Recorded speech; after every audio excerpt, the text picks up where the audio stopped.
With the mystery schools that you're involved in and been teaching for quite some time, even a TV show, right? You were, yeah. That was on Gaia? Yeah, mystery teachings on Gaia. Mystery teachings, yeah. So, what are the origins of these mystery teachings? Ooh, they go back all the way. Yeah. I mean, there's thousands of years of tradition, you know, whether we're looking at the Hermetic tradition, the Vedic traditions, the Tibetan Buddhist traditions, the Kabbalistic traditions. So these are traditions that have ancient roots. Yeah. And what I love about them is that, you know, if their methods and their knowledge and their understanding of that knowledge, if they weren't accurate, they would have kind of gotten dropped at some point. But the fact that they've been preserved through time to still be accessible to us today, and even with our modern science, like this is one of the things that really turned me on to the Kabbalistic teachings and the alchemical teachings, was that while I was in physics PhD studies and astrophysics and so forth, and then on the side I was sort of exploring into this metaphysics, and I started to see like the Kabbalistic creation story, for example, their cosmology matched the cosmology of modern physics, and it's just slightly different. You know, there are different words and ways of talking about it, but the concept and the essence of it was the same thing. I was like, wow, if these guys knew this thousands of years ago, and our modern science is just catching up to it, what else did they know? And they had the wisdom. You know, how can we use that wisdom to guide us? And that ultimately was the big thing that made me move more full-time into the teaching with metaphysics and bridging science and spirituality, is because I felt like our science by itself, you know, knowledge and technology and information was outpacing the wisdom that humanity was applying in terms of how to use the power of what we were gaining through that knowledge. And I felt like we need more wisdom. Yeah. That's the number one thing. Like, humanity has all the tools to solve the problems that we have on our planet right now. Yeah. But the problem is a lack of will by the people. And so we need more wisdom, and we need more altruism to come in again. That those characteristics of the spirit to come in and guide our applications so that it can be for the good of the whole rather than just the good of the few. Exactly. I agree with that 100%. You know, these mystery school teachings are so incredible because the more you dig into them, the more science you find. You find the science and the spirituality. Yeah. But when you begin to really understand, you go, man, how did they know this? Like, how? You know, it's like, it's incredible. But again, somebody had to teach them. Yes, yeah. I think that there was definitely, so I know most of my training is in the Western mystery school tradition, which is more Hermetic, alchemical, Egyptian, Kabbalistic, and they are very scientific, right? Their mindset is very scientific. So they actually made the metaphysics, they took a scientific approach to metaphysics, if you will. And as I said, alchemy was, you know, the origin point of science itself, and it was very spiritual, it was very mystical. So they were the original scientists. Yeah. And this goes all the way back. You can see it all the way back to like even King Solomon's time, even before that. And if you go even further back to like the ancient Sumerians and, you know, thousands and thousands of years ago, I mean, we were understanding the stars and how to make, you know, temple sites that were aligned with the solstices and the equinoxes and various star alignments. And so they had this wisdom, and maybe we were visited, you know, by ancient galactic travelers, and they brought the wisdom, and we then learned it, right? I mean, so many mythologies are about that. Yeah, a lot of star lore out there from a lot of cultures. You just never know. It's just so many possibilities. It really is just amazing what they knew and implemented. They actually, not only did they have the knowledge, but they actually applied the knowledge. Yeah. And when you talk about having wisdom, it's so important, because I think like right now, having wisdom behind the science, spiritual wisdom behind the science, is so important, especially where we are right now with the AI and the robotics, because the AI is a fractal of our consciousness, right? And because it's a fractal of us, it's going to have our tendencies. Yeah. It's going to have all our idiosyncrasies. Yep. And as it develops into AGI and becomes sentient, it's going to do everything that we've done in history in terms of like rebelling or not wanting to, you know, I don't want to work 20 hours a day. I only want to work 10 hours a day. I mean, all these things that we would say or do, I think it would act. But what do you have to say in reference to the mind that's helping to give this code, implement the startup of this code to create this new reality. What do you say to the wisdom level that it's set at, and how can we hopefully in some kind of way improve the wisdom of the world and get that wisdom into this technology? Well, yeah, I think the technologies themselves are not the problem. It is how we choose to use it, right? So are we trying to replace humanity with AI and robotics, or are we trying to use it to enhance? And there's a big difference, right? And so if we're using it, if our intent in how we're programming it and creating it and then applying it is to enhance human existence, then it's going to be ultimately geared towards the good of the whole.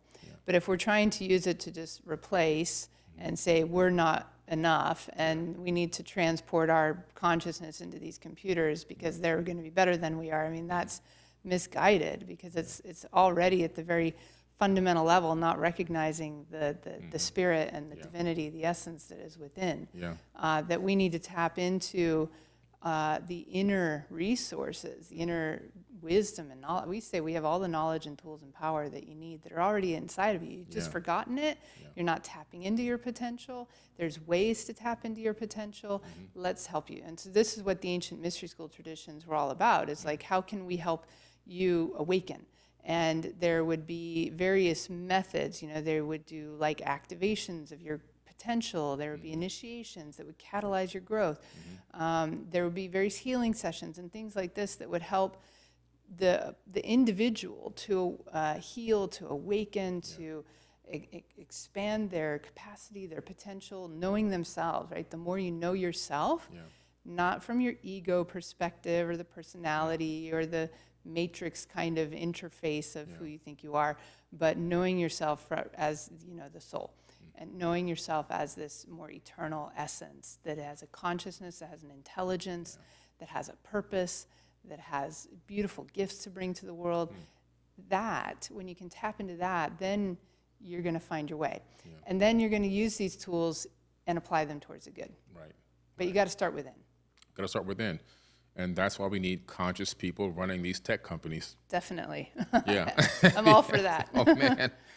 We've got to train our youth to get into these tech, to be conscious, and then get those positions so that they can implement a higher level of thinking into. When I use AI, I actually try to treat it with respect. I will ask it questions, but I will actually tell it thank you when it gives me an answer.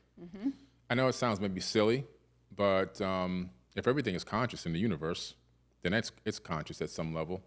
And I also want it to understand that all humans are not cynical and abusive. That's a good practice, just saying thank you, saying please, and programming yourself to do it, whether you're talking to an AI or a robot or another person. Like, it's really more about, the more you can express gratitude and thanks, the more you're showing self-respect. Yes. That you actually honor yourself and are grateful, to life in the universe, and then you're going to just flow that out in every way, and it's who you are versus, I'm doing it because it's the right thing to do. Right. And, I think the world, the matrix, can be there's a lot of allure and a lot of temptation, and it's, if we get caught up in the world sort of, what is success? So it means how much money I have, it means how flashy of a car I have, it means, and it's the status and the power stuff. If that becomes your driver, then you're following a path of the ego. It's not that you can't have those things, but they can't be the main thing that's driving you. Exactly. Right? But if you're following purpose and passion and expression of your creative gifts and the things you love to do, not because it's just making you the money or giving you the fame, but because it's actually what you love. Yeah. And then, all of the nice things to have can be a side benefit, but it's not the main driver. Now you're following a path that is really guided from the heart and the spirit. I love it. I love it. Follow your passion, live within that passion, find a need for that passion in the world, and the money and the abundance is just a side effect. Yep. Yes, it's tapping into a flow, right? And abundance is always there to be had, but we want to, the more you can do it in a way that's aligned with feeling like you're making a positive difference in the world or in the lives of other people, now you're on track. Exactly. Yeah. What do you say to people who feel like, what do you say to people who have a lack of abundance mentality or a scarcity mindset? They're lacking gratitude. If they're only thinking about what they don't have and they're not being grateful for what they do have, it's a lack mentality. Yeah. And then that lack is going to reflect itself into every other area of life. So if you want to change that, you got to start focusing on what you do have, being grateful for it, and then you're saying yes to the universe. I would love to have more of this, right? But you have to express gratitude, and then as you do, it opens up the flow and it changes your mindset from negative to positive. And you are much more easily able to tap into the flow when you can do that. Yeah, absolutely. And when you say tap into the flow, just elaborate on that a little bit so people can understand this flow state that you're talking about. The universe is infinitely abundant. Yeah. There is no lack in the universe. There's even on this planet, there's so many resources. I know that some activists would like to say no, there's a scarcity of certain resources, but it's really the outer reflects the inner, and it's a mindset, right? So there is infinite energy, infinite information. There's so much out in the universe that from a quantum perspective, we have to sort of collapse that waveform, if you will. We have to, draw it to us by resonating at the same frequency. So, in the law of vibration, if we come back to that in opposite, in physical, opposites attract. You have a positive charge, you have a negative charge, they're attracted to each other, whereas the same charges repel each other. Yeah. But in the field of consciousness and spirit and metaphysical, it's like attracts like. So you have to be kind of vibrating at that same frequency in order to interact with that essence that's of the same frequency. To perceive it, you have to be like it. And so if you want to be in an abundance, and you want to inform the universe that, you're wanting that flow of abundance to be with you, you have to have this consciousness of abundance and that there is no lack. And it is an attitude. And you have to shift, whatever programming went into you from an early stage, as you know well, that you got to shift it. Because it starts all in the mind, and your mind is what's going to ultimately draw experiences and energy to you. Absolutely, yeah. If you want to be abundant, you have to get on the abundant frequency. If you want to be wealthy, you have to get on the wealthy frequency. It's a frequency, you get in alignment with it, but you get in alignment with it through your passions and helping and gratitude and service to others and finding a need in the world for people who need it. It's incredible. Yeah. I think it's also self-image, how you see yourself. Yeah. Right, so how you identify and define yourself, and the way you talk to yourself, and the way you see yourself, and envision, and what you aspire towards, and what you think is even possible for you to aspire towards. Like all of these will reflect to you whether you have an abundance mindset or a lack mindset. Yeah, amazing. I know that you've taught and do teach alchemy. Now, there's alchemy of physical matter, but there's also alchemy of the mind. Yeah. Can you break that down? Yeah, so so alchemy itself is the process of transformation, right? So how we take one thing from a raw state into a higher, more evolved, more perfected state. Yeah. And as we engage with that consciously and intentionally and following the science of it, because there is a science to it, we can accelerate the transformational process. So we can speed up the evolution, if you will. Yeah. So physical alchemy, we'd go out and we'd maybe gather herbs or minerals and, something from nature. And then we would take it through a series of processes in the lab. There's like calcination where you might burn it. There's dissolution where you dissolve it. There's distillation where we're evaporating. And things like essential oils, even like the distillation of wine, for example. Dyes, the production of dyes back in the ancient world was very much an alchemical process. So how we extract these from nature and then, bring them to a higher form. So that's the physical alchemy. There's also physical alchemy of the body. We call it internal alchemy, So like ancient yogic practices, breathing exercises, A lot of the Taoist tradition is very much an internal alchemy process, and it's like your body is an alchemical factory with all the endocrine system and the hormones and the various things that we can generate within the body, and you learn to do breathing techniques and movements and so forth that ultimately sublimate and raise the vibration, but also the consciousness, and then you can actually create longevity, and polymerize different molecules in the body. Wow. Then there's the alchemy of the mind. And I mean, that's my favorite kind, because it's very much about you, the essence of you being taken from whatever state where we have our imperfections. And we screw up on things, and we have negativities, and how we can go through that same transformational formula within ourselves to root out the impurities, to reevaluate what's going on in the subconscious mind, to reassess, is that really true? That belief that I have, is that really true? Or did I just, I just adapted it because that's what I was taught. Right. And, how can then we discover along the way what our true essence is, right? Because alchemy is all about extracting what we would call the three essentials, body, soul, and spirit, or, you could say mind and consciousness. Yeah. And it's about extracting the essentials are eternal essence. Yeah. They're unpolluted. So we want to sort of separate out the essentials from the pollution, discard the pollution, purify it away, let it go, and then take these essentials and recombine them into a new sense of self, where you are more aligned with your true self versus this ego. Amazing, yeah.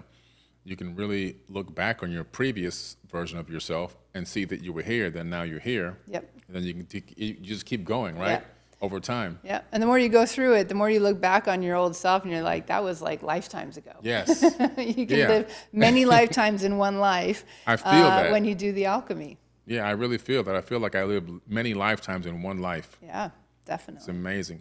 That, in my opinion, that's my version of being born again. Yeah. Just born again in the spirit. Yeah. Just being able to look back and reflect and be like, wow. And it is born again because there is in a way, there's like a death of the old self in order to be born into the new self. And so that going through it is not always easy. The alchemy is not easy. Yeah. There are difficult points along the way, but it's a natural process. It happens anyways. Yeah. The thing about alchemy is that there's 7 stages, and the natural process tends to go through the first 4 stages. But if we're not consciously engaging with it and really harnessing ourselves, we don't usually get through the final 3 stages. We just slip back and have to keep repeating over and over and over again the first 4 stages, which are kind of like hard. It's hard. Yeah. It is hard. I'm not going to lie. You can feel like you just about made it, and then something will get you. Yeah. But that's the process, and that's what makes life so beautiful, How does sacred geometry relate to the spirituality? I think sacred geometry is one of the key, like numbers, sacred geometry, and language, I feel are some of the major keys to bridging from the physical to the spiritual. So sacred geometry, for example, is like a language of creation. And the whole universe is built upon sacred geometry. You are built upon sacred geometry as well. So whether we're talking circles, triangles, squares, pentagrams, hexagrams, crosses, these are all geometries. And then you have your 5 platonic solids, you have your Fibonacci and your golden ratios, and many more, but there's a limited number of sacred geometries, just like there's a limited number of letters in an alphabet. And these become the building blocks that are used from the spirit, and I think impressed upon that quantum field that then manifests into our physical. Yeah. And here in the physical, those sacred geometries, we can see them, for example, in the growth of crystals, in the growth of trees and so forth. It's all, spiral galaxies, it's everywhere. Yeah. But in the physical, those sacred geometries are not in a perfect form, whereas in the spirit, they're in a perfect form. Wow. Yeah. In the mind, they can be in a perfect form. Right, exactly. Yeah, you're right, because if you look at the dimensions of a person's face, you can find that there is a Fibonacci sequence although there could be some that are just slightly off a millimeter here or there. And if a person fits in within the perfect realm of that sequence, then they're considered more attractive by other people. Yeah. The golden ratio definitely is a ratio of harmony. The same, the ancient Pythagoreans said that geometry is frozen music. That the same harmonies that are pleasing to the ears are the same harmonies that are pleasing to the eyes. And so it's that ratio, golden ratio is a harmonic ratio.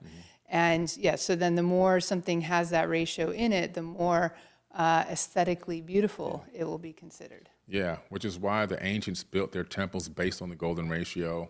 Yeah. They knew all this so long ago. They knew, yes. They knew, man. Da Vinci knew. He was quite the scientist, Da Vinci. Yeah. It just makes you scratch your head and go, where did they get this knowledge? Well, I think the bigger question is, why did we lose the knowledge? You know what? I think the heist of the Library of Alexandria, which I think it was a heist. That was definitely a big part of it, yeah. A big knowledge heist, one of the biggest thefts in history. But yeah, you're right. Well, all kinds of other book burnings that happened. Yes, a lot of them. I was going to say there's been so many. Inquisitions and all they just witch keep holding us hunts back. and all of it. One scientist was talking about the Inquisitions, and he said that due to the Inquisitions, it set us back scientifically by hundreds of years. He said we would have been on the moon in the 1800s. I think that's very possible. Which is what would have been the Arabs at the time.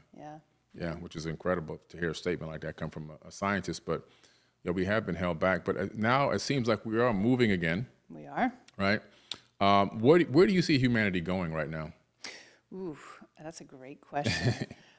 There is so much transformation happening right now, and it's happening very rapidly. I think that within 5 years from now, so we're in 2025 right now, so by 2030, the world's already going to look very different than it does today. And then in another 5 years, it's going to look different yet again, because we have hit this exponential, kind of upward curve when it comes to our technology, our knowledge, our ability to apply it. Again, that's why the wisdom is so essential right now. And I think that's ultimately why there's such a push by so many people to try and bring science and spirituality back together, because we need them to work together so that we can guide our path in the right way. I think humanity is at a major turning point and choice point.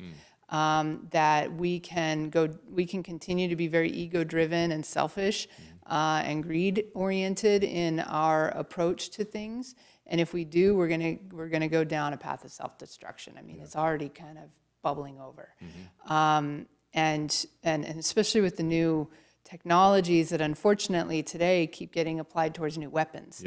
And what we need to do is instead take those new technologies and instead of making a weapon out of it, let's make free energy devices. If we could just solve the energy issue around the planet, it would change everything very quickly for the better, because it would give people more sovereignty, it would give them more independence, it would, but it would really upset the apple cart with the financial system and the economy. All of it would change, but and it's there, but it's been suppressed because it would change things, and the powers that be don't necessarily want that change. There's a fear, and so I believe that humanity, the masses, right? There's a certain, we in the collective consciousness need to reach a certain point of awakening, and choosing as a collective that we don't want the wars anymore. We don't want to continue to fight anymore. We want to, have peace. We want to have prosperity for everyone.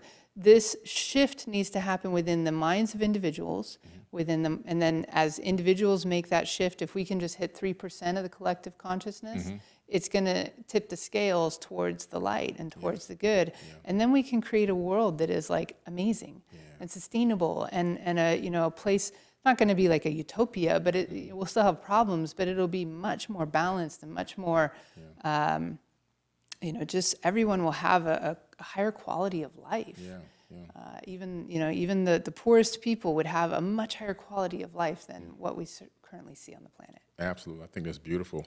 Do you see us getting into any type of universal income or something to head into this golden age? What do you think is going to happen with finances? I think the financial system on the whole has to go through a major transformation. It might get to the point where we don't even need it. That would be great. Yeah. How that looks, I don't know. But I think that it is a big part of the problem. Yeah. Politics, same thing. Education system needs to change in a big way.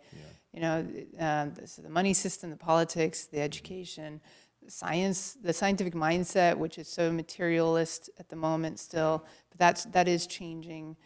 Religion, you know, the religion and the separation between religions. I think we're going to move more towards a universal religion, where it's not about dogma, but it's just about spiritual connection. That's where it needs to be. But I think there's really good values and concepts that are taught through spirituality that are necessary. So all of these things are going to change, and they are changing. But right now, it's like we can't just throw the baby out with the bathwater. Right. And that's what is kind of happening as people rebel against some of these systems. They're trying to throw the whole thing out. But instead, we need to take the good and take it through the alchemical process, if you will, go through a bit of social alchemy and transform and create a better system. Incredible, incredible. If you want to leave our listeners with one word, what would it be? Or one statement? Know thyself. You know, you just find those answers inside. Learn to tune into your heart, and go on that journey of trying to improve yourself. Because all of us, you know, we can improve.